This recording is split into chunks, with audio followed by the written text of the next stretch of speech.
Hi guys, and I'm back. So di video kali ini aku bakal ceritain pengalaman aku waktu tinggal di farmhouse, which is gak semuanya kehidupan di Australia itu menyenangkan dan gak selamanya Aussie itu indah. Jadi aku cuma mau share the real life ketika aku tinggal di farmhouse di Gatton, Australia.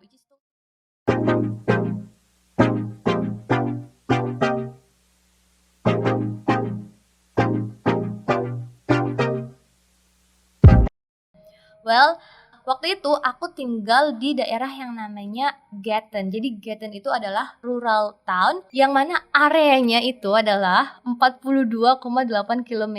Jadi sama Toowoomba aja itu kayak which is Toowoomba itu 1 jam dari Gatton.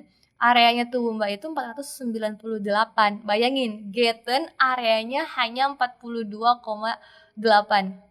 Jadi bener-bener kayak kecil, small town, dan sumpah sepi banget. Terus di daerah tersebut tuh nggak ada mall, yang cuma ada tuh Coles, Woolies, dan IGA. Jadi ini tuh ibarat kalau di Indo tuh kayak Carrefour atau Indo dan Alfamart-nya Indonesia. Dan aku tinggal di sini tuh dengan local family-nya, yang mana ibu kos aku sama 3 anaknya. Terus aku bayar di sini tuh which is murah banget, cuma $90 per week. Dan you know what? Jadi tadi kan udah ada ibu kos dan 3 anaknya. Terus di rumah ini tuh yang ngekosnya ada 9 orang.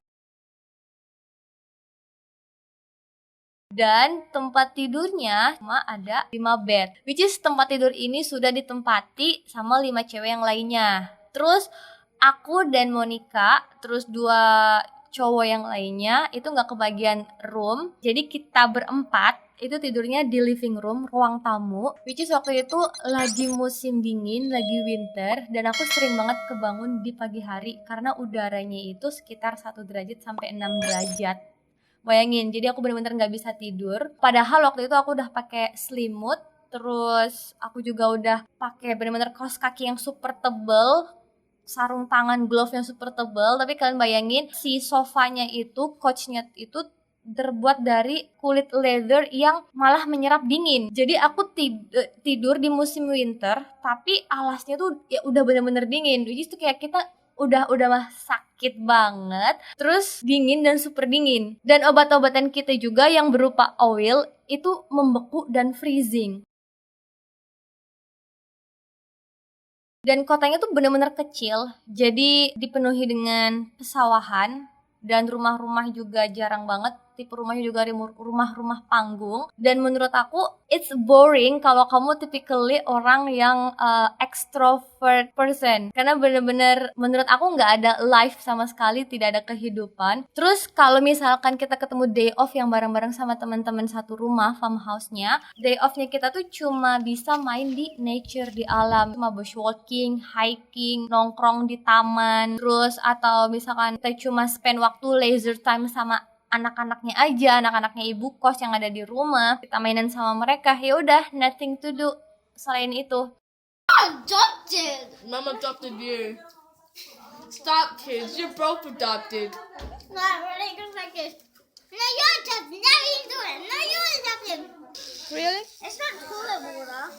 You're so dirty. Dan menurut aku, I share my story about this supaya kalian itu jangan kaget ketika kalian datang di Australia, terus kalian, which is kalian mendapatkan farmhouse atau farm jobnya itu benar-benar sesuai di luar dugaan, di luar ekspektasi kalian. Jangan sampai ngebuat mental kalian tuh down. Percayalah, menurut aku difficulties itu give a meaningful life. Jadi kalian bisa mendapatkan sebuah makna di saat kalian mendapatkan kesusahan. Terus jadinya kalian juga lebih bisa berbaur, lebih bisa respect sama orang-orang yang ada di sekitar kalian saat itu.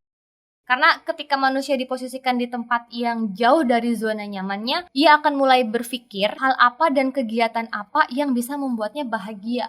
Which is cuma satu, yaitu caranya bersyukur. Karena benar-benar kota itu tuh benar-benar kayak pedalaman Australia, benar-benar jauh kemana-mana dan kotanya sepi. So guys, buat kalian yang mau farm job, terus kalian kan benar-benar nggak tahu Sebenarnya ada beberapa farmhouse juga yang benar-benar layak, tapi karena banyaknya backpacker dan banyaknya anak-anak yang mengambil program WHV, which is itu bukan cuma dari Indonesia aja, tapi dari berbagai dunia, yang mana visa subclass 417 itu mereka wajib mengambil farm job untuk extend second year atau third year mereka. Sedangkan visa subclass kita 462 itu dan beberapa negara lainnya yang subclassnya 462 mereka bisa mengambil hospitality. Nah, dikarenakan hal inilah mengapa yang membuat farmhouse atau pekerjaan-pekerjaan farm job itu kadang benar-benar di luar dugaan. So, kalian harus siap menghadapi hal-hal yang sulit atau menurut kalian itu berat. Karena kalian tidak akan mendapatkan ini di Indonesia. Jadi, kalian jangan berpikir, oh ya nanti gampang, kesana tinggal nyari kosan, terus bisa langsung kerja farm untuk dapetin payslip sebagai syarat second year atau third year kalian. Kalian kan nggak tahu gitu, Tuhan menempatkan kalian di mana. Bisa jadi ya mendapati pengalaman yang pernah aku alami juga gitu. Karena beberapa farmhouse itu benar-benar ya farmhouse, rumah di farm itu ya nggak ada yang kayak apartemen bagus yang kayak di kota-kota besar di Sydney atau di Melbourne kayak gitu. Jadi kalian harus siapkan mental sedini mungkin saat kalian masih di Indonesia. Aku mau ngambil farm job nih langsung dari Indo. Jadi kalian harus siap juga kehidupan farmhouse dan farm jobnya seperti apa. Jadi kalian sudah bisa menerima hal itu ketika kalian mendapati something yang benar-benar really really bad buat kalian. So, semangat buat kalian, sukses buat program WHV-nya. Sukses buat kalian, pokoknya harus siapin mental, terus apapun yang terjadi, kalian punya Tuhan dan kalian harus mensyukuri apapun. Ketika kalian sudah mengambil program ini, kalian sudah siap akan hal-hal kesulitan yang akan kalian hadapi di Australia. And now, thank you for watching. See you in the next video. Bye-bye.